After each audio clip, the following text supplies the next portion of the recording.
Hello and welcome back to the Fake Jiddler Show episode 5, and before we begin this, I just want to thank all you guys for the support on episode 4 with 𝙁𝙤𝙤𝙙𝙬. That was an amazing episode, and thank you so much for the support we got, and for the Fake Jiddler live show. Now, we've been doing this, I've been doing this since November, and I never thought we'd ever do it like that. Just people going and paying money to see this live. It's kind of crazy. And thank you so much for everyone who showed up. And it's all available on YouTube right now, so you can go watch the 𝙁𝙤𝙤𝙬 episode and the live Fake Jiddler Show at 𝙬𝙤𝙬's. Anyway, got a very special episode for you today. A very special episode because in the left corner, we have a returning guest. What is it with Sister Mad's members and coming back on this show? It's Mackenzie Burns, and on my right, it's a man you might know from headlining some pretty big festivals, including 10 Trail, playing some pretty good festivals, including Transmit, and selling out some crazy venues such as the Barrowlands. We have Declan Welsh. Hello. How are we doing today, boys? I'm good, mate. How are you? Thanks for having us. Well, thank you very much. I'm all right. What have we been doing today? Just with yourself. be able to speak, mostly. I was at 2003s this weekend and it's kind of destroyed me, but we're here, we're in the flesh. Soapbox dragging you about again? Aye, there might be my end, but for the moment it's a good laugh, innit? Declan, what have you been up to? I've been arranging strings and horns and synths and stuff for our third album. We just finished recording everything bar vocals, and I go back in and do vocals. Okay. But yeah, so I get sent back with the kind of bare bones and stuff, and I've been adding, just kind of interesting fun bits. So I lost in my own tunes. So anyway, today, boys, we're here for something different. We're here to talk about 𝙁𝙤𝙙𝙙𝙬. So tell us a little bit about what 𝙁𝙤𝙙𝙙𝙬 is. I mean, started off as just an antidote to real negativity that was threatening to sort of take over a sunny day in September last year, and thankfully a lot of people jumped in and decided that was not going to be the case. Basically, it's a charity gig series in aid of a wonderful local Glasgow charity called Refuweege, and we find the best and brightest and the most diverse sort of Glasgow musical lineups, curate them and have a great night which raises money for a great cause, and try to make that cause the forefront of it. Because we don't want it to just be a gig. We want it to be a conversation, a movement, and something that people take away with them after the gig. And we feel that we're doing that, and we're growing it this time to stereo on the 6th of September. Nice. So we'll get back to punting the gig soon. I know you've got an album as well to punt, but we'll get back to that soon, man. I wouldn't dare besmirch your glorious podcast by bringing my smut into this. We'll leave your smut to the end there. Anyway, let's take you guys back to September of last year. So it was obviously the first 𝙁𝙤𝙙𝙬𝙬. Now this was a crazy turnaround for it. It was about 2 weeks or something to just plan that. Less than 2 weeks. I mean, a very worthwhile nightmare. Declan was in South Africa at the time, and he was very, very helpful in remotely helping me. Why were you in South Africa? I was at an art and activism conference in South Africa, giving a talk on Palestine. Yeah. Very nice. Yeah. Very nice. And that made it, really, at that point, it was who can we get involved in? And Declan was good enough to genuinely give everything that he possibly could from the other side of the world. And from there, we had, Uninvited, Soapbox, Strayed, Martha May, San Jose, Sean Tune. If I'm missing anyone, they're going to crucify me. But, it was a great night. Yeah, give it and you can add it in post. And I've got the full line up here if you want a wee look. Goodness, wait, I need to get it. Did I miss something? I think so. Say what you. So we've got San Jose, Strayed, PVC, who I completely forgot. You forgot they were in the lineup as well. Much love PVC. I can't believe you just forgot PVC. I don't have any memories of seeing their set. I didn't forget PVC. I have vivid memories of just seeing PVC. PVC. I didn't forget you. Declan did not forget you. That's true. I can't believe we're like 2 minutes in. I've already got apologies to make to a band, man. Oh no. Anyway, we love you, PVC. We do. Was this before they signed for SMC? It was absolutely, Yeah. and it was when way they before were when they were and still are one of my favourite bands in Glasgow. Yeah. But that event was a real sort of quick and sort of harebrained idea to just provide something for people to do that wasn't have a standoff with some bigoted idiots in George Square. Yeah. And thankfully a lot of people thought that was a good use of their time and money. And we put it together, and with the help of Brian Reynolds at 432 ensured it, which was really helpful on that day as well, because we didn't know what might happen. We had a sort of rotating police Scotland. Yeah, I love that. We had the police on standby and doing rounds around the venue. But thankfully none of that came to pass, and it was just a great event that went swimmingly and raised a lot of money for Refuweege. So I would possibly say it's up there with like the first house guest and kind of just how legendary it was. It's just a day that like everybody, you would kind of know if you go to gigs. Everyone was there because they knew it was just something you had to see. Well, to me, that's a testament to our local music community and scene in Glasgow that, generally speaking, people have that as a vested interest to be good people and not, can I swear, cunts. You're a veteran of this show, you should know that, Mackenzie. Anyway, there's a couple of things I want to touch on about that first day. So I want to mention Glasgow's Miles Better, which was a campaign in 1983, which No Means City took a lot of inspiration from. What made you choose that? We have a wonderful graphic designer, 𝙁𝙖𝙠𝙚 at Epic Art, who basically threw loads of ideas at us. And that was the one that we both went, that's cool. And that's, derivative would be the wrong word, but, it reminds people of... Inspired by. Yeah. Inspired by something that makes people think well of Glasgow. We're trying to do the same thing in the face of, on that day last year, some of the lesser the things that come out of the woodwork in Glasgow that we're not so proud of, or I'm not so proud of. And yeah, we felt that married together the sort of, the pun that I'd come up with for the name, which was based on the No Means City books and the Taggart sort of trope. And yeah, it married together the past and the present of Glasgow and hopefully showed some of the good things about it. What are your memories of the Glasgow's Miles Better? Oh, so many. When was 1983? I wasn't born in 84, that's not what I'm saying. Where would I start with my personal connection to the Glasgow's Miles Better promotional campaign that Glasgow City Council, I imagine, ran? It's definitely the one that I'm thinking about the most currently of all of the Glasgow Council promotional campaigns. Yeah. Other than that, I think it's good and I'm glad that you've used it. Yeah. So, a ringing endorsement there. Was it 1983, right? Anyway, another point I want to get onto was the Rum Shack. Now, that was a very interesting venue when I first saw that, because when you see a lot of bands playing Glasgow, sometimes the south side can be kind of overlooked sometimes. I remember seeing it, I was like, where the hell is the Rum Shack?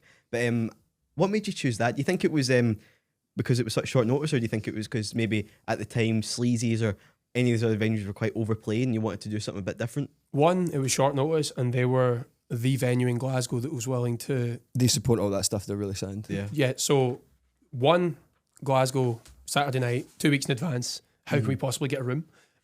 Two, they gave us it for free and are wonderful people. But actually, three, the reason it came to mind was I saw Declan Welsh in the Decadent West in there and they made me aware that was a venue.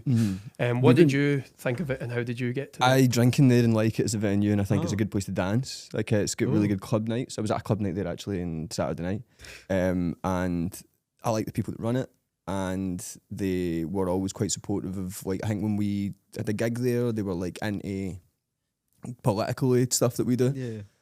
And so it was just a fun time. We tried to play like a kind of dancey or funkier set, and it was fun. And yeah, it works. Very it's got a nice, really good sound system. I mean, it's a DJ's venue really, but gigs can work really well. Remind me, who was the support on the Rum Shack night? Can you remember? I think we had Honeymoon and P Sweatpants. So I knew, So P is on Full Circle, the upcoming No Means City 3 lineup. Yeah. And the first time I saw P was at that gig. He's class. So it's a full circle. Yeah, I remember seeing introduced me to him as well. I remember seeing P Sweatpants support Soapbox. Indeed. Yes.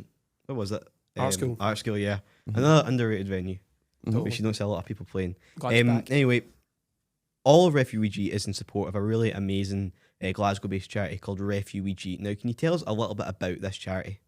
Yeah, so Selena and Ruth and Brogan and all the people that I've had contact with there are just the best, and basically they provide what I like to call new Glaswegians with the support and the help that they need to become settled and comfortable and safe here.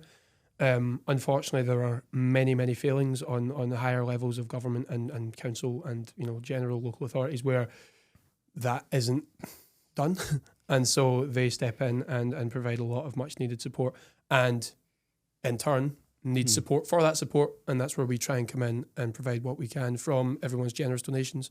And yeah, I don't know, I think it's a nice marriage of positive ideas, because at the end of the day they just want people to be able to live, and we just want people to be able to know that they exist. It's a vehicle for that charity. That's what these gigs are. If you have a good time at the gig, that's a byproduct of that. I'm glad. Now, if anyone wants to support Refuweegee in any way, how could people donate to that or support them? How could they do that? Principally, you can go to their website and donate, directly to them.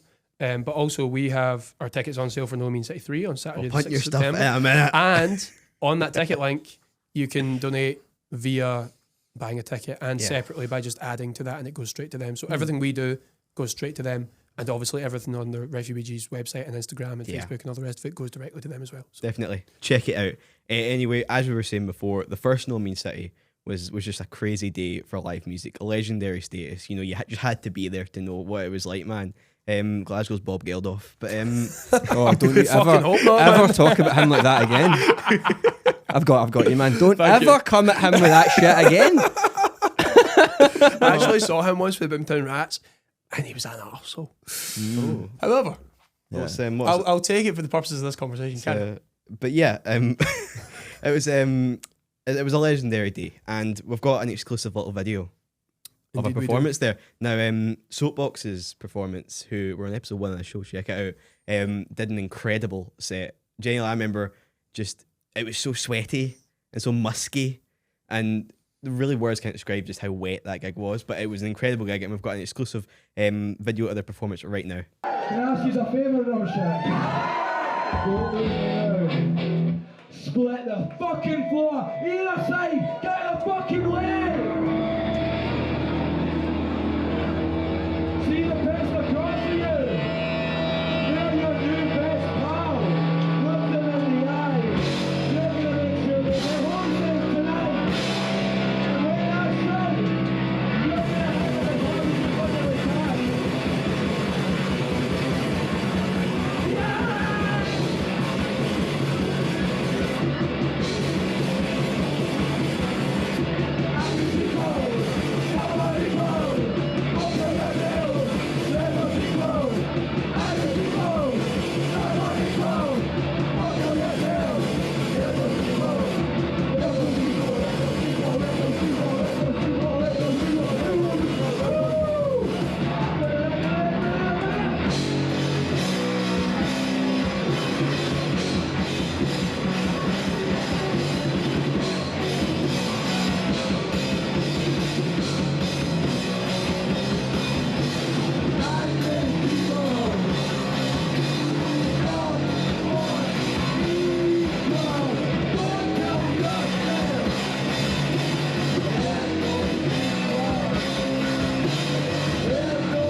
That was incredible. Woo. Tom Last looking trips. very sweaty there. Aidan looking like he's dressed like John Cena. Some pair of jorts. Anyway, it's a very important time for the show because you guys know that no one's safe from the Jiddler. Mackenzie, you're a veteran. I don't know if I knew that. No. I'm terrified to discover that no one is safe from the Jiddler. I don't know what any of those words mean, but I'm fucking scared about it. Anyway, Mackenzie, you're a veteran of this. You've been Jiddler before. So, Oh God, I have been Jiddler before. Yeah, indeed I have. So I forgot to write down your jiddling, so I've just got it right. So I've been speaking to Kyle. Kyle is What, Aitchison? I think so. I cannot believe him speaking. I can't believe Kyle spoke to you. What was Kyle saying about that? Oh no, we were just talking a little bit about yourself. About in school. Oh no. Apparently you were a riot when you were playing football. I can't believe you. Kyle, So he says face the camera, Kyle. I can't fucking believe you, man. You bad at football? I'm not only bad at football, I'm bad at being bad at football. Oh right. Where like, Did you look? Is it like a really awkward looking thing as well? As you just not well, being I'm not effective? great on the eye either, but I'm also just full of rage. Oh right, okay. Just see being a Rangers supporter. We'll and- get onto and I know that in we'll a go on to that, second but as when you're in well. the lower leagues, right? And all you've got is beating fucking Annan Athletic on the weekend, and then you discover you're shite as well. It's a lot of pent up rage and adolescent Tough time for the Bears, isn't it? Your whole lifetime, really. Yes, my entire life, indeed.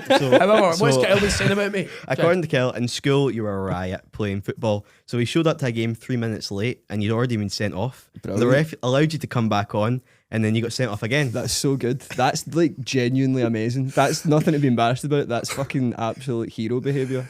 Yep. Send me off again. Yeah, It's a Vinnie Jones, man. Yeah, 100%. So- Eric man. Cantona. But the thing was, it wasn't tough. It was just sad. It was kind of like, oh, he's not right. And That's not the first time you you're like said something. crying, punching people. Like, yeah, exactly that one. And punching myself. I wasn't even really that dirty a player. I was just taking out myself. Where did you play? We played at Grangemouth. No, was what the- position were you, sorry? fucking anywhere I was allowed. No, I thought of myself as this like sort of midfielder, 2-footed, and you know, to be fair, could pick a pass like nobody's business when I got the time. But you don't get that's time. an interesting development. I didn't see it being like a. Not composure with time, Right, okay, but no okay. time because it's Scottish football, Yeah. and people are snapping at your ankles. And If you'd played in Serie A, it would have been a different story. I would be pro if I was born in Italy, right? I'm just saying. Anyway, yes, Kyle was saying that I got sent off. That's true. I then had to go. I walked away around, got a hot dog in Grangemouth, and came back, and that cheered me up. That's my one sort of positive memory of playing I football. didn't know That you're I from Grangemouth. no, No, he's played there. just played there. Man. Yeah, It I was the used- only place that I could go that was daft enough. In fact, shout out Jack for the SMC. He knows about Grangemouth, but Yeah. aye, I did a driving test in Grangemouth once. I passed my driving test in I Grangemouth. failed my mate. driving test in Grangemouth. No, Sorry, that was a really bad test. Turns out everyone's got a lot of links to Grangemouth. Yeah, but anyway, I want to talk a bit more about your football. So you went to Seville. I did. Yeah. Oh, what a night that was. The bad one, the bad Seville. Well, they were both bad Sevilles, to be fair. we had a really nice time in Seville. Anyway, on the plane back, obviously it was probably a very somber plane back, but you got asked to move from the emergency exit row because they thought you were too young when you were 23. Do you know what? As a fellow babyface, I feel your pain. That's Thank happened to you. me. That's happened to me a million times. I say this story all the time. I remember being at a Psychobuzz event with Jack from the SMC again. Shout out Jack. And we'd known each other for maybe, I don't know, a year at that point. And I think I was just weighing off doing the radio back in the day. And he was like, well, you're like, what, 24, 25? You've got time. I was like, I'm 18. Yeah, and I always say that to you as a positive though, because like Maybe. the amount of stuff you're getting to do by this point means that by the time you're old and decrepit like me or possibly like Declan, you know, Hey, but we're ages 30s with each as well. other, so it's fine. You'll have so much. The world will be your oyster, you know, if it's Yeah. already. I also want to mention a time where you were kicking a police barrier outside Ibrox after an Old Firm game. Kyle, you're killing me. The first you had me in the first half. I loved the first half. Kicking a police barrier outside in the Old Firm. Yeah, oh shit, fuck. Oh, it depends. I don't know what to do with that information. Apparently, you didn't get arrested because the police took pity on you. Aye, shook their heads and went, "That's a sin, man." Oh, But I really don't want to touch it's a nice wee relationship you've got with them. Innit? Me, the police, you know, we're tight, like. No, seriously, but ACAB, man, ACAB. No, but anyway, I just want to mention a little bit about that. We've mentioned a little bit of Rangers. Now, you're a big Rangers supporter, but I just clarify for the people at home? I am a lapsed, guilt-ridden Right, Rangers I'm supporter. gonna as a bit as Fenian as it gets. I'm gonna back you up in that.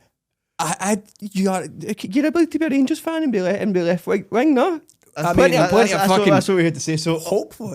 being a Rangers fan, I want to touch on that. This might be a touchy subject, but you obviously are the founder of one of Glasgow's biggest very left wing charity. All their events that supports refugees in Glasgow and a whole host of other things. One of Glasgow's most prolific Fenian collaborators. Put that on a t-shirt, man. All proceeds go to Refuweege.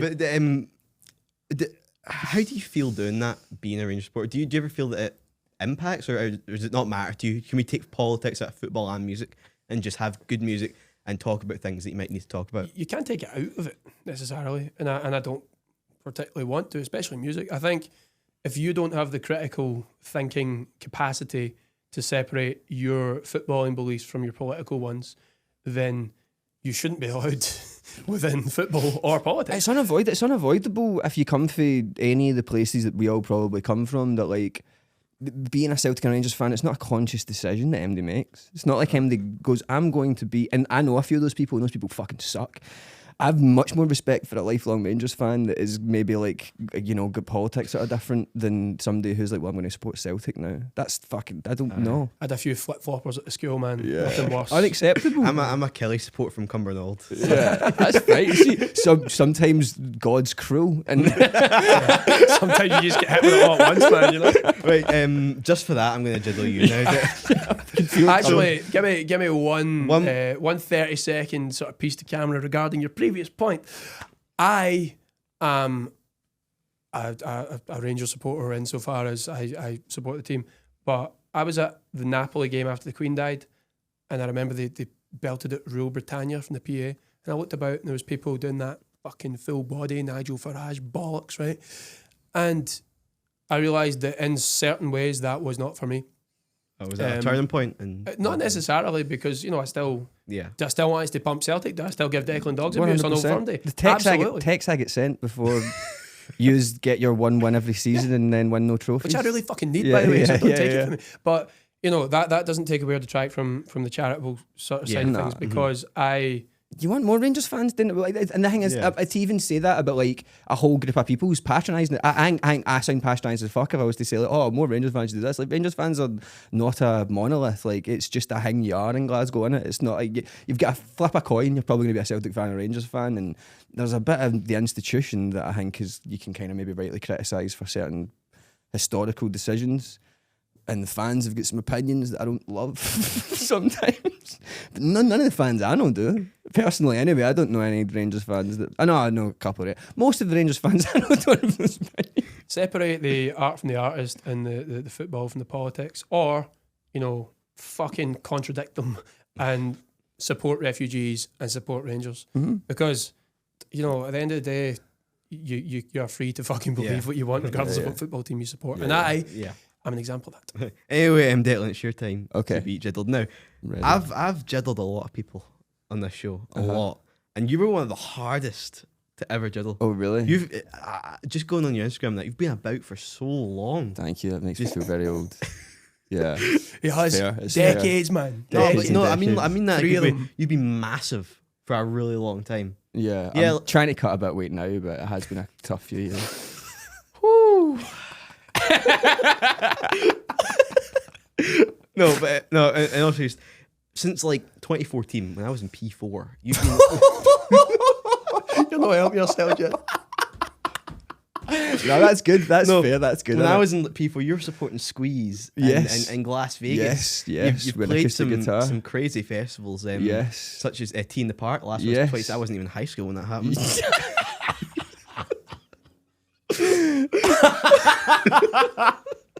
Yep. Yeah, but no, that's great. You've played Transmit a couple of times. Yes. Playing on the main stage. Yes. I remember, was that 2023 you were on the main stage? I was at that Transmit. I remember. Yeah, I didn't go to see you, but I was at that.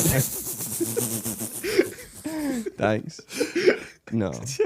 I know your views on Israel-Palestine. I didn't think you'd be at that gig. Very controversial in 2025 to still be sticking by those, but you know. Oh, you'll never come back on this show. I let him back on this show under special pretext, but you're never back, man.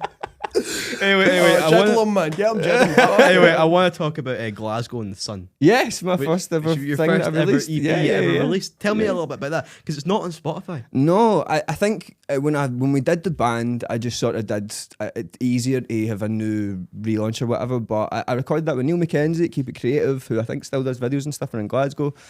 I went and played an open mic night. I didn't know if it was good, and I played, and he thought it was all right, and so he was like, come and record with me. And I think the track list is Glasgow in the Sun, the day that Thatcher died, a mixed night.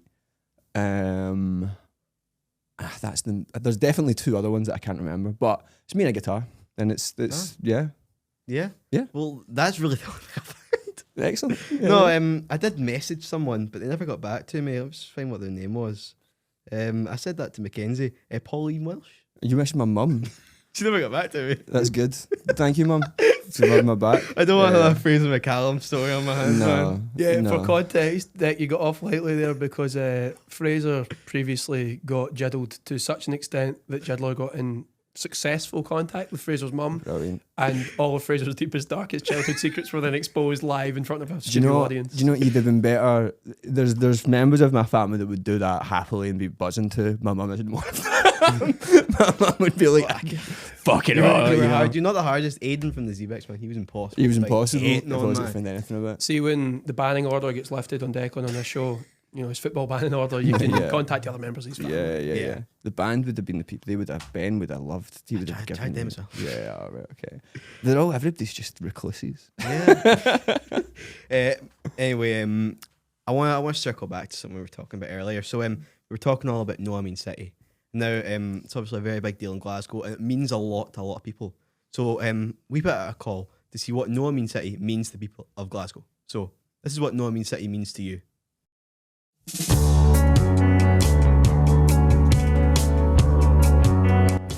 Hey, what's up? This is Martha from Martha Made in the Mondays, and we just wanted to say that we're really grateful for everything that 𝙁𝙗𝙙𝙙𝙙 City are doing.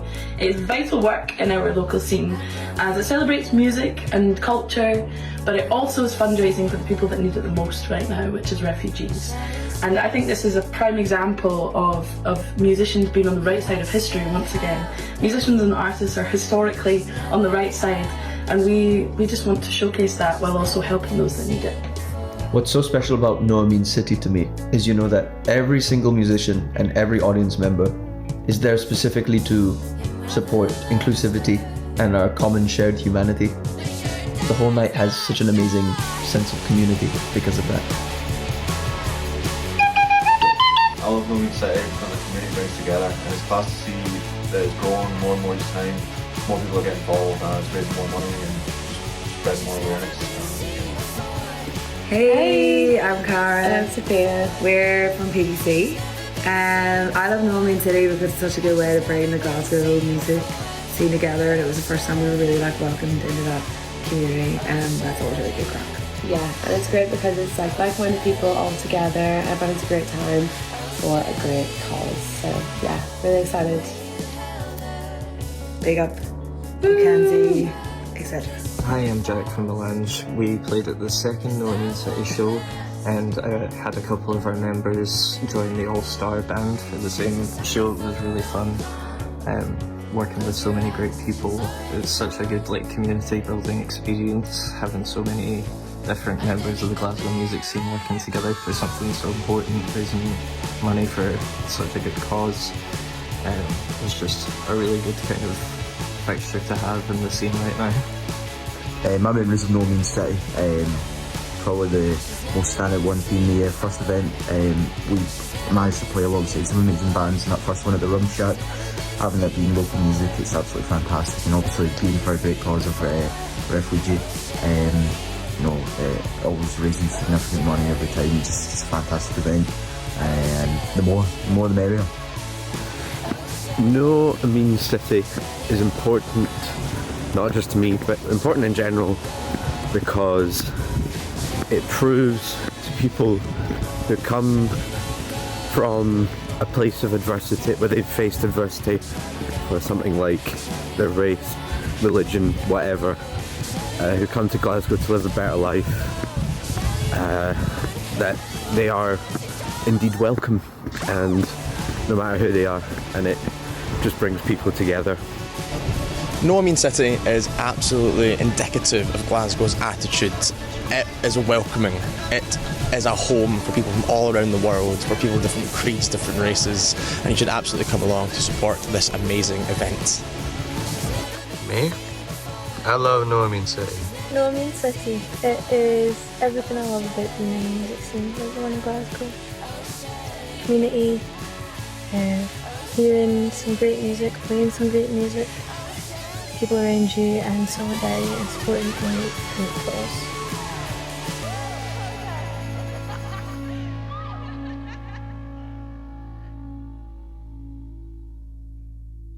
That's some good stuff there. Really, I can really empathise and feel what a lot of people are talking about. It's obviously a thing that people are very passionate about. It's really well done to you, Mackenzie, and you, Declan, as well, for really putting this together. I can take a tiny bit of credit for helping. This is Mackenzie's. Listen, the measure of this is the scope and level of people that are willing to get involved. And Declan, whether he wants to admit it or not, has a real platform which has helped grow this and continues to by being involved in this next one. And I think it's amazing that we can get the people we can, but then it's also not, because fucking right, people should want to be involved in Totally. what this is all about, And I think like the fact that it's a gig and it's a fun thing and it's a celebration and it's a good, as you said, the first time, the vibes are great, everyone's like having a good time, and I think that a lot of the things that you have to do to get engaged with this aren't that, and it can't all be that, it can't all be fun and games if it's something serious, but like this is an opportunity for you to go and do the thing that you would usually do, which is mosh and drink and listen to cool bands, and all the money goes to a really nice charity. It's a total win-win. And what we're always really concerned in prioritising is making sure that the message beyond the night of the gig isn't lost. And we worry that a gig is great, but will people go away talking about the sort of reasons that gig was put on? And I hope the answer is yes, but I'm not there beyond the night of the gig, so please keep the message going beyond the night of the gig itself. Me and Declan talk a lot about that. Yeah, I think as well, he just succinctly put the message, because like a lot of the time you can get bogged down on fighting battles that other people set for you. The majority of people in this country, Scotland or the UK, do not think that it is fair to be locking immigrants up in detention centres. The majority of people don't think that.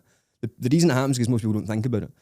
And no one is arguing for like a murderers please apply here. That's a fiction that's invented by people that want to distract you from like actual conversations. If you think that immigrants are human beings, they aren't being treated like that now, and it's only going to get worse if you don't do something. And I think this is the central thing of this, is because having worked with immigrants and refugees, I worked with refugees for Sudan and a few other places recently, and like the genuine like normalness of all like people everywhere is something that I think if you travel or if you live in a city or if you do whatever, you will recognise that these people are just the exact same as you very easily. The reason all the people that vote for anti-immigration policies live in areas with fucking 0% immigration. This is driven by people who do not recognise reality, and like it is really important that everybody that's normal, that just looks at immigrants and is like there's a person, actually does something about it. Wow, that was some really powerful stuff from you there, Declan. Thank you, man. Let's put a wee hat with some questions. Have a wee bit of fun. So as we know before, this is poor Staunch, my old cat. Staunch as fuck, Yeah, that run over. But we've made him into a hat that I've now put questions in. So who wants to go first? I'll go first. Yeah, you go first. So just rumble Staunch about. You can pick Staunch up if you want. He doesn't bite anymore. He reformed. With an ED on the end, I can, for sure. Started working with Catholics. Now, just a rule before you read that out. You have to give a straight answer. Both. Right. Is there any venue that you've not played yet, one that you aspire to play? Yeah, I think that we went to the smaller room in the Paradiso in Amsterdam. Oh, wow. I'd love to play the bigger one. Like we played the upstairs. The downstairs is one of the coolest venues ever, and Amsterdam's a really cool city. And like, I think there's something about those. Like, we've done the venue that I'd always said I wanted to do in Glasgow, and what one was that? The Barrowlands. So that would always be the one that I would have thought of, and then Tea in the Park as well was one of the things. So very lucky to have ticked those two off. So at home, I've kind of in Scotland anyway, and there's no other venue in England I think is as cool as the Paradiso. Roundhouse was really cool. That would be cool, but yeah, I would go Amsterdam. Yeah, I've always wanted to play music in Europe. I've never been out of Glasgow yet, so you get it. Oh, Butte in 2 weeks. I was going to say, it's doing Butte Fest. Yeah, Butte Fest in 2 weeks. Yeah. Mackenzie, it's your turn. Oof, can I reach? Best festival played or been to? Oh my god, I've been to many. That's an incredibly tough question for you, man. Holy shit. Because some of the lineups are, the reason that I remember them, but also some of I tell you what, because it's so current, I'll just give a shout out to 2000 Trees Festival, where I just worked this weekend, and we had the privilege of getting full weekend access because we had days off, and we decided to go to the festival instead of is there really 2000 trees there? Angus was counting them, man. I don't know, it didn't quite get there. He was distracted with living the life, but it's an amazing mid sort of size festival which makes everything so accessible, and there's such a great vibe, and James, the organizer, just makes the culture of it so welcoming. He didn't drop Kneecap. They headlined the Thursday night, which, say what you want about that sort of band and the people within it. Not censoring art for political purposes is the correct decision, which other festivals either haven't been able to or haven't chose to do. And yeah, the general vibe of 2003 is what I think every single festival should aspire to be. Yeah, cool. And better than Transmit? My answer to that question. Fucking miles better than Transmit. I mean, no, we love Transmit. What's your best party trick? You do it for us if you... Hablo un poquito de español, pero no mucho. Mi vocabulario es no bueno, pero mi acento es así. Wow, what did you say there? I said I can speak a little bit of Spanish. My vocabulary isn't amazing, but my accent's okay. Oh, can you say like swear words in Spanish? Hijo de puta. But all the Spanish swear words are like something about your ma. Oh. Or somebody's It's not too dissimilar to Glasgow then, is it? Yeah. Mackenzie, grab another one, will you? I've not got any party tricks, so take staunch way this time.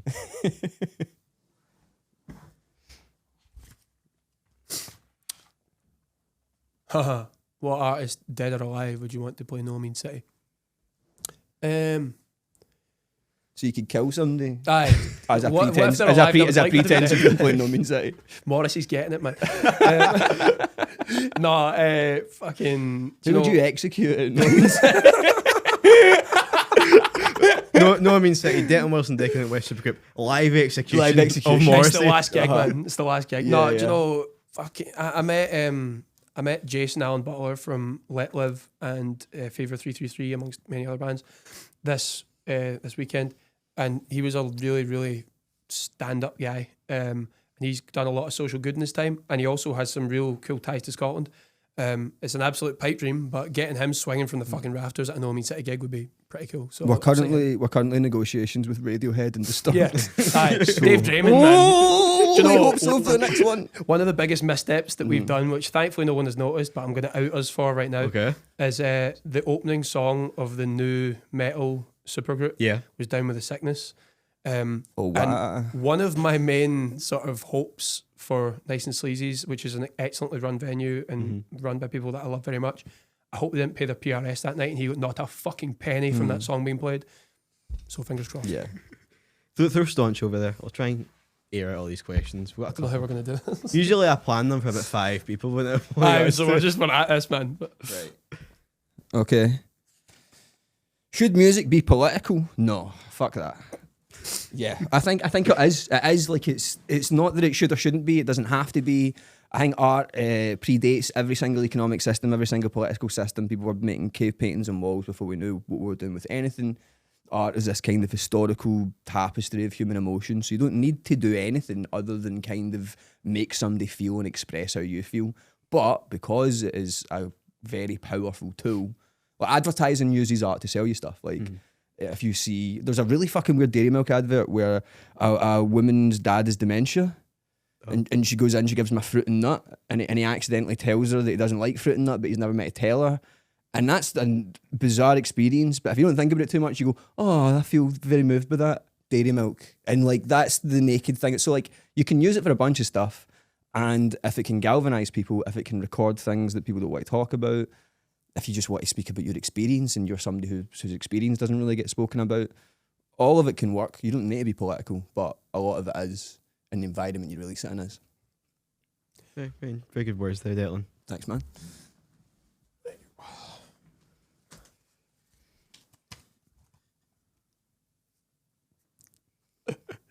when is Barry from Gallus going to give me my Sorry, clean bag? That was just a call out for Barry. Never is the answer. Barry Dolan will never give you that Clydebank FC t-shirt back, man. No way. Kidding on, Barry. Kidding on. He's no, he really wants it back, but we know the score, Barry. How many's left? Is there any left in that one? Two. Take one, I'll take right. Okay. There's Staunch. Staunch? Staunch. Okay. My mum's killer question. Oh god, I left that in there. Keep me screaming. It should be. Give me 2 seconds. Ba-da-ba-bum. Oh my god! Wow. You got a special little envelope. Now, something about this is that I wrote this before the first soapbox show. I don't know what's in this. Really? I can't remember. Okay, this is high stakes. I thought it was going to be Declan's mum's killer question. Yeah. Double bluff. Pauline's question. You got Pauline after all. I don't remember what's in this. What is your favourite restaurant in Glasgow? That's a good question. Right. What's the best eating experience I've had in the last like couple of months? 'Cause I'm not going to be. I go to the same places too much. I really like Ranjit's Kitchen in the south side. I think Ranjit's Kitchen is really, really nice. It's vegetarian. I'm not vegetarian, but it's like very authentic, nice Indian food. It's really good. Yeah, that'll do. That place, yeah. You got any thoughts on that, Mackenzie? Favourite place? Best restaurant? I used to love the 𝙁𝙼𝙤𝙁 at Charing Cross. My uncle's really good pals with 𝙁𝙗𝙬𝙙𝙬 who runs that, and unfortunately it's shut down, but he's got a new takeaway in the south side I'm yet to try. So if I knew the name of it, I'd give that a shout out. I really like Elia in George Square, Greek stuff. I'm desperate to try that Corona bar. Oh, the Blair always posted it, man. So Corona is right round the corner from. I've been in Corona once. It's good. The food is nice, yeah. It's kicking off these days. It was extortionate when I went, man. I don't mean to badmouth them, but I was just like, oh yeah. But it opened in 2020, called Corona. Oh, it opened in rebranded in February of 2020. It's come into the Corona, everyone. Fox for still being up and running. Yeah, they fucking dug their heels in with that name. Of it, people are going. Not once did they blink, and you've got to respect that. They stood strong. Respect. They remained open the whole way through it. It was very controversial to them, Joe. Oofed. I wish I'd give this one to Declan. Thoughts on 𝙎𝙝𝙠𝙚. Deep disappointment on a level that is hard to quantify. You know, when talking about his parents or his kids, just his his general existence, really. Yeah. I think one of my mum's favourite quips about him is that he should have just stayed as a lawyer because he used to. Yeah, apparently have a spine. Didn't he defend Acid House raves back in the 90s? He defended civil protesters that damaged property in an almost identical move to the Palestine Action stuff.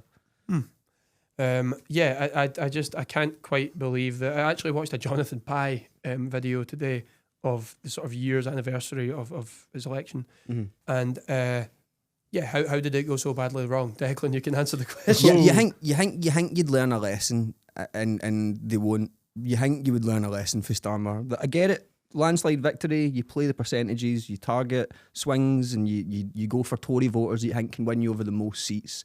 Despite the fact that you kind of know most people won't really like that, you get okay, fine.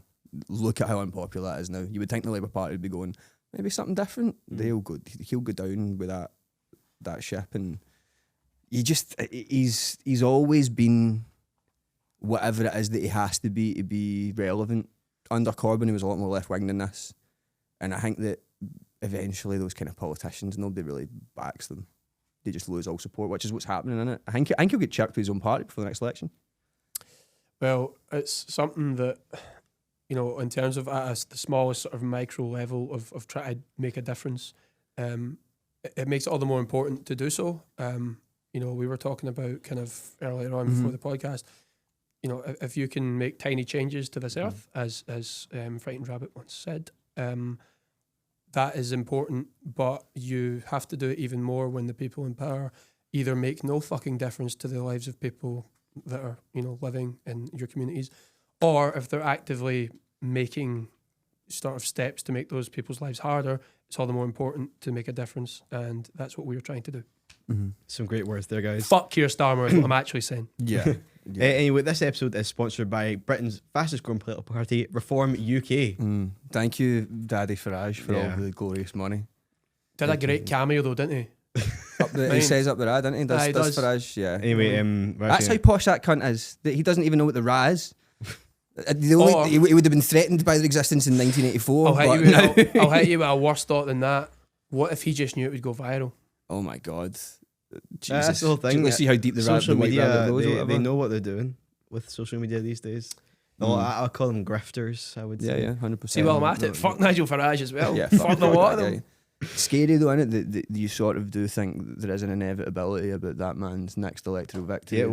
You sort of are just like, I think probably the best option is either independence or this Corbyn Sultana party, but you're like, I don't think either of them are going to happen before that guy gets elected as leader. And you'd like to think that if you could see the forest for the trees as a civilian, you could as an elected official who would then try and do something, to prevent that from happening instead of just dying on that hill. Because it's not even just that they're evil, they're fucking idiots. Like, look at America, like, you look at even the American polling on how happy they are with Trump immigration. If you ask MD what Trump got elected on, you'd think it was immigration. He didn't, never stop going on about it. I'm going to send them in fucking whatever, I'm going to send them to 𝙬𝙤𝙠𝙚 prisons.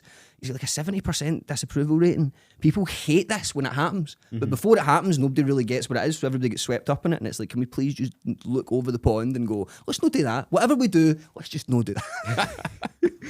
This episode of the Fake Jiddler Show is sponsored by Cumbernaulds #1 online record store, Jake's Vinyl, but today things are a little bit different.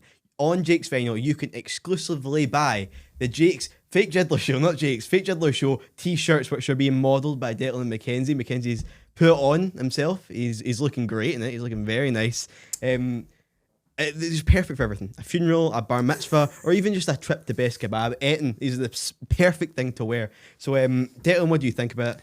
I love my Fake Jiddler t-shirt. It's been quite a while since I've laid my eyes on such a garment. Me too, Declan Welsh from Declan Welsh and the Decadent West. I will definitely be wearing my Fake Jiddler t-shirt when I go... Help us, he has us locked up. He has us locked up in the room. One second, we'll make stop to dance. For my Fake Jiddler summer, or when I go dogging. Can't forget it when you go dogging. Buy a Jiddler t-shirt. Anyway, lads, we have something big happening in September. Mackenzie's getting changed as we talk about it, so we'll delay this a wee bit. No, keep it keep running, going, man. keep going, man. Anyway, this September, on September the 6th, we have a very special date for you guys. It's 𝙁𝙗𝙙𝙙𝙙 City 3, and we have an incredible lineup. So I'll just read off everyone who's going to be playing it. So we have Majesty Pam, very good band there. The Noise Club, Tanzania, who are the best thing to come out of Rutherglen, other than Top Golf. Salt, No, or Pepper. Indeed. Okay, I'm assuming it's a different band. As far as I know, yeah. P Sweatpants. Hope he didn't. And the Dunce. Now, that was good, man. I want to talk about the Dunce a little bit here. Anytime I've mentioned the 𝙁𝙗𝙙𝙙𝙙 City 3, it's always been, do you see Mackenzie got the Dunce back? Now, I'm not gonna lie, I wasn't too familiar with the Dunce before because I was still in school the last time they played a gig, man. Yeah. But tell me a little bit about getting the Dunce on, man.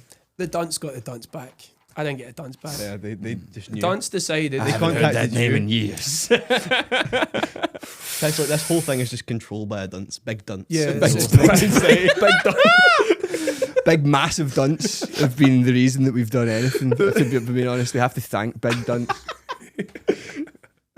Everyone's controlled by Big Dunce. Right, so the Dunce. Go up to that Big Dunce guy. Hi, Dunce, we love you. We do love the Dunce. And you do, I know love what? the Dunce, The reason that I love the Dunce is the Dunce could have done anything for this comeback. Anything they wanted to do. I know for a fact, some of the interest they've had to launch this again. But they decided, that the only thing that they wanted to do, and wait 6 months to do it as well from the offer, was play 𝙁𝙗𝙙𝙙𝙙 City, and was to give their pool and their name to this cause. And there's nothing that they wanted to do more than this. And Colin and everyone else, they have been so kind and generous with that and with their time and with my constant stream of emails and WhatsApps and all the rest of it and Instagrams, which everyone who's been involved with this event knows how many back and forths you need to go through and endure to get to the night that it is. The Dunce are just, I can only thank them for jumping on this one. It's going to be a great night. Yeah. I'm going to hear some of my favourite fucking Dunce Exciting, tunes. man. They're great guys. They're a band that's really loved. And I think everybody's very excited for them to come back. Yeah, Indeed. well, I'm excited to see them for the first time. Anyway, we've got some special guests as well. Now, I'm terrible with names, so forgive me if I butcher any names. So we've got Roscoe McClelland, is that what you say that? Yeah, Roscoe's doing it. Andy Guitar, it's a really fortunate second name for what he does. But I was just talking to him at the weekend. He's going to change it by deed poll as well. He actually wants to be called Andy Guitar. Is that not his real name? No, his name's Crowley, mate. I thought that was his real name. But Andy's sorry. Continue your list and I'll wax lyrical. I don't know this one, so apologies. 𝙬𝙚𝙚𝙚𝙚. Oh yeah, 𝙬𝙚𝙚𝙚𝙚. As I recently found out, because I've been calling her Dub for ages, because every time I've seen her, it's been a fucking massive dub. Aye. And Connor White. Connor from the Skids as well, yeah. I mean, so I'm just delighted to have everyone on board. We've also, I don't want to go through and miss anyone, but it's a really cool another all-star band as well. Yeah, and we'll get on. So, as we said, we've got the 𝙁𝙗𝙙𝙙𝙙𝙙 City all-star band, which features members of Declan Welsh and the Decadent West. Naughty indeed. Bottle Rockets, Lacuna, Sister Madge, which is a funny way of saying Mackenzie, The Sincaras. It might not just be me this time. Oh. And it was Kieran, to be fair, Kieran did the last one, but Maddie's doing this one. We've got the Sincaras, which is a funny way of saying Ross Neil Reeds, and they're performing a set of indie classics. It's true. Why isn't it? He's doing Wonderwall 4 times in a row. We're all really excited. It gets psyche. It does the same thing, but you hear it the 4th time in a row and it gets psychedelic. No, this isn't the first time we've seen the All-Star bands. We saw them at No Mean City 2 at 𝙁𝙤𝙬𝙚. Now, I have to say it was a really special time seeing that. Just so many bands playing these great songs, and we've even got a clip from it. Yeah. It's of you, both of you two, up on stage. Yeah. Singing break stuff. Nice. Yeah. That was fun. What do you think of your performance there?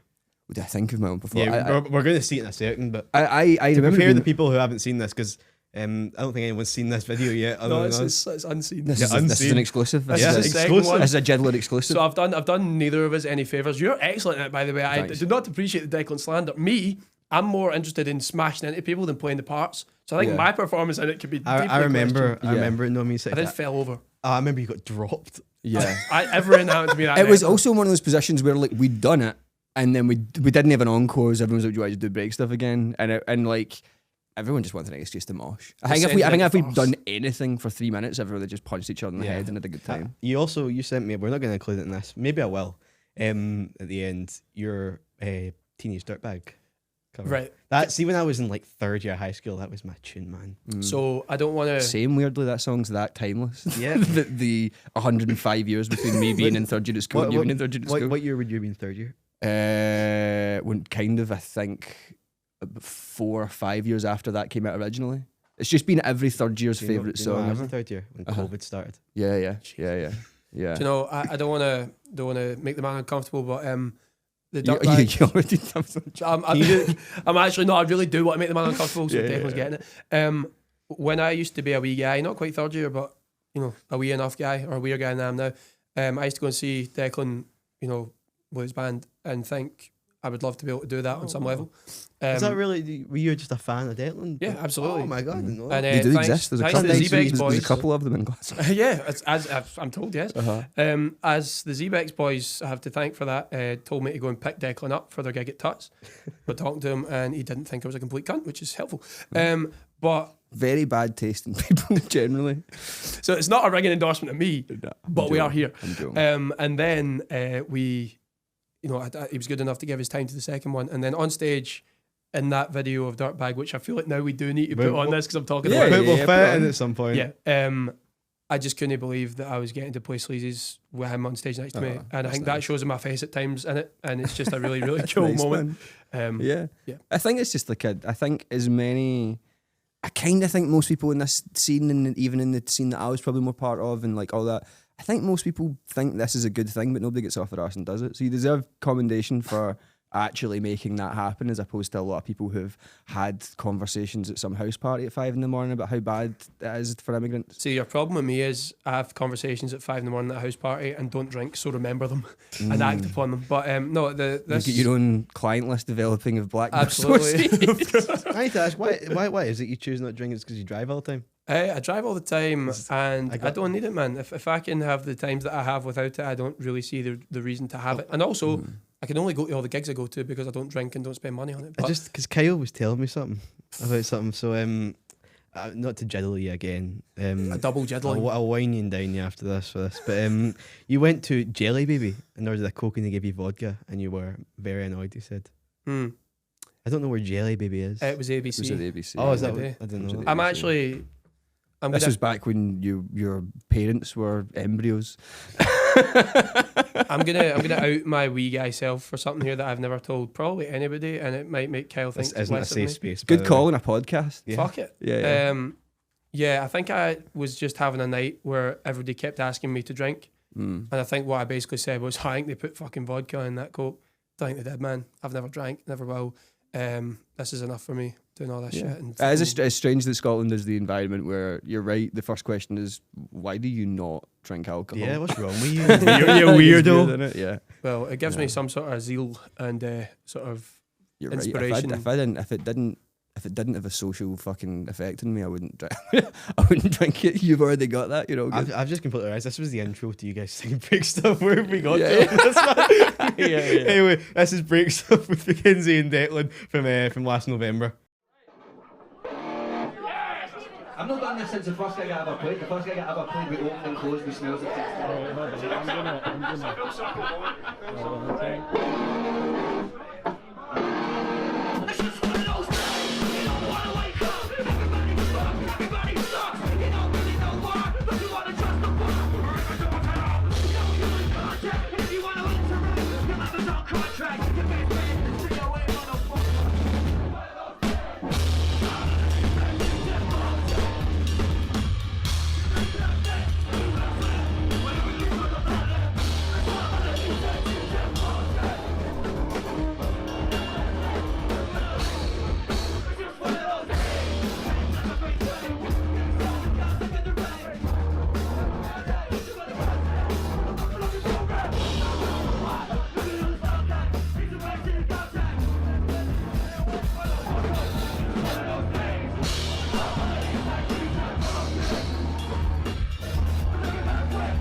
Mackenzie fucking Bonds, ladies and gentlemen. Mackenzie fucking Bonds. Mackenzie fucking Bonds. Mackenzie fucking Bonds. Mackenzie fucking Bonds. This has been 𝙁𝙗𝙠𝙚 City. He will be back. Let's do it again. Thank you, 𝙁𝙗𝙠𝙚.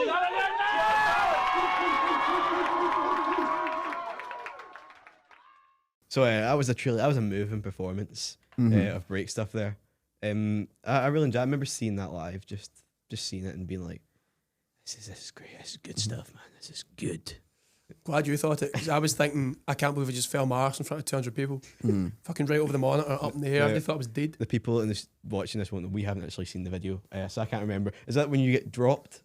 It's the one where I very confidently step on a monitor that is not sort of, it's always going to move. Yeah. Right up in the air, and then there's just a crowd of people around about me, like I might have fucking died, but I'm still lying there trying to play the part. I'm right at the front playing. Yeah. No, I remember that because I've only seen two people fall, like doing like crowd surfing. Are they both me? No, it was you and Callum, and both of them were kind of my fault. People, what was the Callum from San Jose? Yeah, it was Tenement Trail, Van Winkle. Was that? Kind of my fault. People just put too much weight on me. Like, now I feel bad. I got you surfing in the 𝙁𝙗𝙙𝙚. Fucking I remember completely successfully. I think I can't remember what happened with this, but I was playing 𝙁𝙗𝙙𝙚 at an SMC gig, and I think I made a deal with you before. I was like, can you like pick me up in crowd surf? And I'm like, fuck yeah. And then, and I remember you're like, oh, I don't know, it's a low ceiling, and I just get. Asking you shall receive. That goes with everything. So anyway, I want to get into the future of No Means City. So I want to touch on your thoughts on how it could be. So do you think this will maybe evolve into something bigger, more akin to House Guest with multiple venues, or would you want it to be something else? Maybe a bit more like Transmit, maybe something like Live Aid-ish, you know? You think you could do that? We want direct control of the British immigration policy. Oh, Maybe we do. Is that the future? Until we get that, we stop at nothing. Uh-huh. I bought a T-shirt at a festival the other day that said "Swap racists for refugees." That's the general mission statement of this festival. No, we have a ceiling that we're aware of, which is it's not for profit, and therefore people will not invest in it in the way that they would something that they can make money in, and that's just a cold hard fact of fucking capitalism. Yeah. However, this upcoming one, No Means City 3, is the biggest sort of scale we've done it on. We've doubled the capacity near enough. And we've got some bands that we didn't think we could ever get and some acts that we never thought we could ever get. So the idea is to continue on that trajectory, to continue to raise money for amazing causes. You know, Refuweege has been ours to this point, and we would love to keep working with them, but we're also aware that there's other people and the causes that need support. So if there was a way of working with those in the future, we would consider that as well. But it's basically to continue growing it. And you know, the joking aside, keeping control of it, or at least control in the hands of people that I trust, is an important part of it as well, because to grow it means to relinquish some of that control at some point on some level. And I do worry about that a bit. But we are delighted with what we've managed to achieve to this point. I love that we've made some real core memories for me and everyone that's been involved in it, and the people that have came to see it. So if we can keep doing that, and crucially, keeping the message at the forefront of it and making people go away after the gigs talking about that and talking about being better, more tolerant people, then we're doing well with this. Yeah, definitely. You got any thoughts on that, Declan? I think that like there's, as you say, there's like a few different things happening, and what is nice, but there needs to happen more, is that I think a lot of people are putting together the fact that like, if you look at immigration and you look at the way that immigration as a conversation is used to turn sort of poor white communities against poor people of colour, if you look at like housing, that's linked to that, because one of the big things a lot of people say when they're trying to pretend that they're not, you know, either misled or just don't like people from a different country being here, is they say, oh, well, we're full up, we've not got enough houses, and you kind of go, well, if you ask me if your friend can come and stay and I tell you that there's no room because I've locked every door and nobody's in them, at some point that's not the fault of the person at the door, it's the fact that you won't use all this shit. So when you talk about the country being full up, I would be taking empty flats into public ownership and giving them to people. I would be, and then that's also connected to the kind of Palestine thing, because that's connected to the military thing, because that's connected to the capitalist thing, and I think basically artists can kind of feel a bit helpless, as if what the fuck do you do with all that? And like, I'm not saying that you play a gig and then racism ends, right? But we've tried it, man. We've tried it so many times. Yeah. Bob Geldof. Pretty pleased. Bob Geldof really tried real hard. So hard, and he will not shut up about him. Fucking hard. Yeah. He's a good guy. They did actually know it was Christmas. Turns out they did. Fucking crazy, isn't it? How could they have known? How could they have known in 1985 that African people knew what Christmas was? There was no way for him to know. We shouldn't judge him by today's standards. Anyway, I think that like. What was the other song he did? I Don't Like Mondays. No, that's Boomtown. I mean, it was America, the American version of Live Aid. Heal the World. Heal the World, yeah. I remember. We Are the World, and there's a bunch of those, isn't there? When I was in 6th year of high school, we did Back to the 80s. I had a leading role in it, by the way. Nice. Nice band actually back in the day. But that was one of the songs. See, when we came back from the break, that was what we were singing. It just gives me flashbacks. See Springsteen's bit in that where he's got the graveliest voice of anyone ever. It's like comical. It's like someone did a Springsteen impression. Have you seen the video like Bob Dylan doing it? He's next to Springsteen, I'm sure. Bob, they have to teach him how to sing. Bono's in fucking Do They Know It's Christmas. It is like the sort of shit lib Avengers that he got together for it, because like that and tonight thank God, you know, that fucking he really means it, because he's went into that booth. This is the thing, right? If we can all just avoid this, and if we can avoid Bono, acknowledge if possible, If you can just see what we're doing as Refuweege are the real actual thing that's actually fucking helping things here, right? As much as artists and creating an environment in which people feel like, you know, there's welcoming places for refugees, all that's important. It's much better that you have an art scene that's not telling people to fuck off because they've moved over here than they are. But the reality is that the people actually making the difference is not a man going into a vocal booth and really singing about how you should thank God it's them and not you tonight because they don't know it's Christmas when they did. And again, how could anyone have known? No one knew in Europe whether Africa... They only discovered Africa in 1987. And we only confirmed that Africa knew what Christmas was, I think, last year. But... you need to recognise that that's not the thing. Standing on a stage and saying stuff isn't a thing. Singing a song, writing a song, whatever. It's all good and it can all be positive, but it's directing it to the people who are actually making an impact, which is Refuweege in this case, undeniably. So back on the original question, what's the future for No Mean City? What spill the beans for No Mean City 4? When's it? When is it? Where is it? Who's playing? We're releasing a Christmas charity single about it. Yeah, it is. That would be a... It's going to be called No Mean City 4 Shitlib Christmas. So no, Jay, what else like this? See if you were to release a single like that, who would you get on it? Glasgow Bob fucking Geldof, brother. Bono, Tom York, David Draymond. Let's talk in Glasgow. In Glasgow. Yeah. And ideally not warmongering cunts. No. We would probably just get everybody that's played. I think that would be quite funny if it was not taken seriously, do you know what I mean? Like if the money went to a good cause and the point of this was that this is a laugh as opposed to guys, I've written a song for Africa. I think it's going to help. I think I've written a song that's going to help Africa, everyone. Like, instead of doing that shit, like, kind of funny Glasgow one might work. We're trying to just help fucking... Do you know, the thing is about it all, it's the conversation that we're trying to start. We're at such a small level of doing this that we're not under any illusions that we're not going to get Geldof syndrome. No. But we... I check vigorously for Geldof syndrome every night. Yeah, seriously, get checked for Geldof syndrome troops. Come on, it's highly contagious. If you have over £10 million, have you been checked for it? Do you know I have because I've got a fiver. I'm currently unemployed, so I'm alright. I've not been engaging in Geldof-related activities, so I'm alright. However, the point is that we are happy with you know the response that we're getting. Yeah, and we just need to continue to try and upscale it. And upscale the conversation and the message and try and get people to continue to give a fuck. At this point, they do. The way that you can show that you do is to buy your tickets in advance. I know that is something that for a lot of local gigs is a big ask, but for us to just know the numbers, the money raised, and how it's all sort of coming together, it actually does help us plan the next one in advance of even the next one happening. Yeah. So, and last wee bit, do you think we'll ever see a No Mean City outside of Glasgow?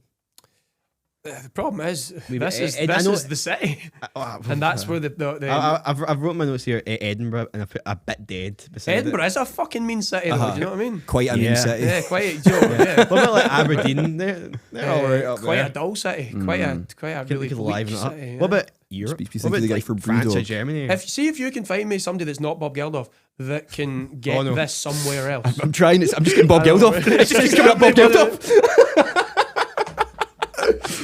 I mean, the thing is... Find me a man who isn't Bob Geldof. Fuck! I can get you Bob Geldof.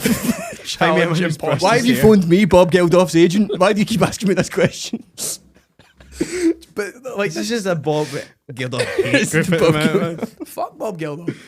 Well, I'm at it. No, like, the brand of it is somewhat limited in that it's always been so based around Glasgow because that's the community and the music scene that I know. And that I knew it would be authentic to.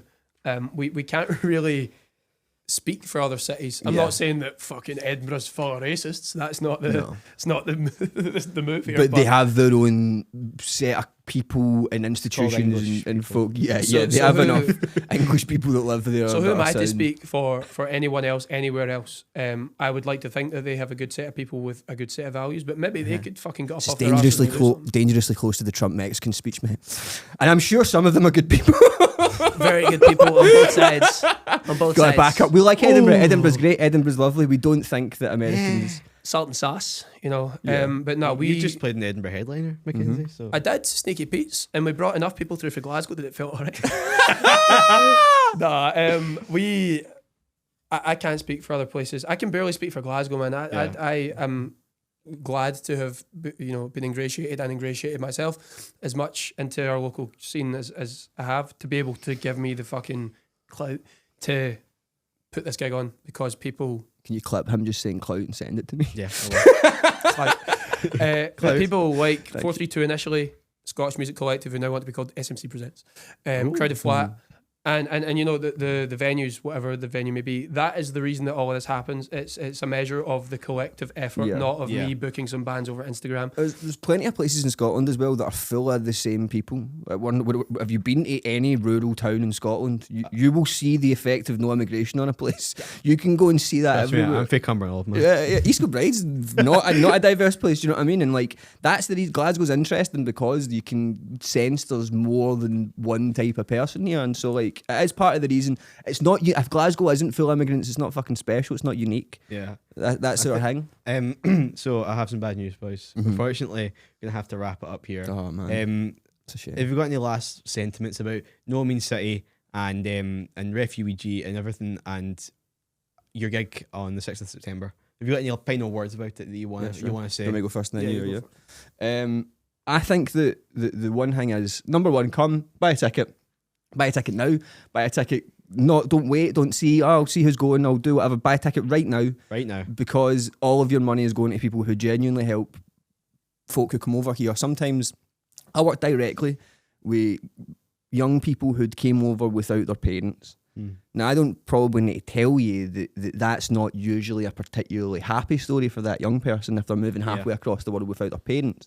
And what organisations like this do is that they give a scared person who's surrounded by a media that tells them over and over again that they're a threat, they're a criminal, they're a danger, they affect the culture, whatever.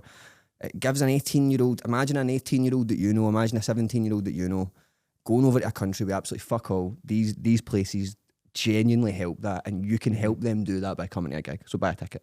Yeah. Mackenzie, you got any words for that? Unfortunately, in this day and age, people are not kind by default, and it becomes somewhat of an act of resistance to just be fucking kind, sound, decent. Yeah. These nights are full of people who are that. I make sure of it.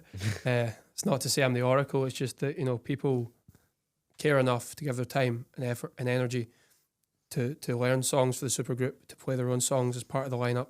And we, are only as good as the people that come to the gig, and the money raised only happens if you come to the gig. We've sold out every one so far. I'd love to sell out this one again. So yeah, I think you will. I think you will. September the 6th. And it's indie. We didn't barely even talk. It's like a naughty's indie classics that are getting played through the thing. That's kind of the theme. That'll be fun. There is a really cool supergroup sort of happening again, which is it's Arctic Monkeys tunes, Killer's tunes, fucking. I can't even remember because I still need to learn the set. What Arctic Monkeys tunes are you doing? I can't tell you that. You'll need to come to the gig. Sometimes you think I'll speak to you after recording this. Indeed, you can. And yeah, the point is, just be kind, be decent, be sound. Don't be a Bob Geldof, or don't be a fucking 𝙀𝙼𝙠𝙚. Don't be a... Immigrants are people. People deserve certain treatment. You don't need to budge for that. If somebody talks to you about things that, but immigrants do this, but immigrants do that, just ask them, are they people? Do they deserve to be treated like people? Because they aren't right now. Yeah, and for my closing words, if it wasn't for immigrants, your scram would be crap.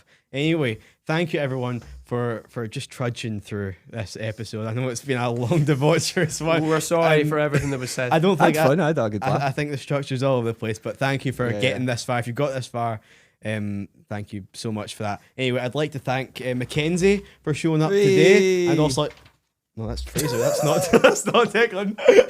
I have had that exact outfit in my younger days. I was meant to be a photo of Declan, but it's a photo of Fraser. If I get those glasses, I've had that outfit. Well, thank you both. I also like David Tennant in Doctor Who. I also enjoyed this performance. Jarvis Cocker. Jarvis Cocker. Anyway, thank you guys so much for showing up to the studio. No worries, mate. Hope you've had a good time. It's been really fun. I know I have. Thank you all for watching again, and peace and love. Goodbye.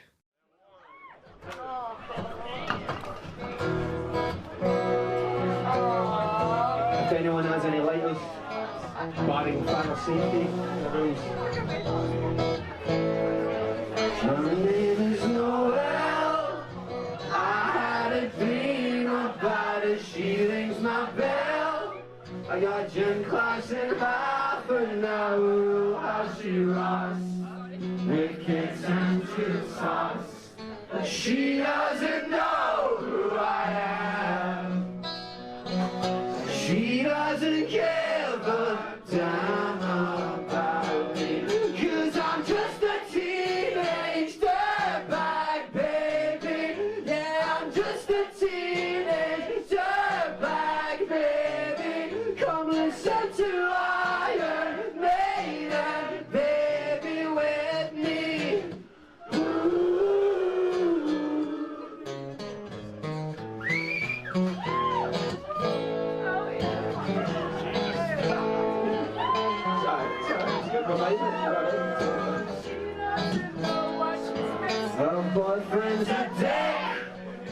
He brings a gun to school and means every kid. My ass if he knew the truth, he lives on my blood. He drives in a rock, but he doesn't know who I am. And he doesn't give a damn I'm here. 'Cause I'm just a teenage dirtbag, baby. Yeah, I'm just a teenage dirtbag, baby. Come listen to Iron Maiden, baby, with me.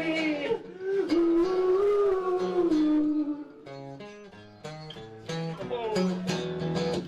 Oh yeah, dirtbag. No, she doesn't know what she's missing. Oh yeah, dirtbag.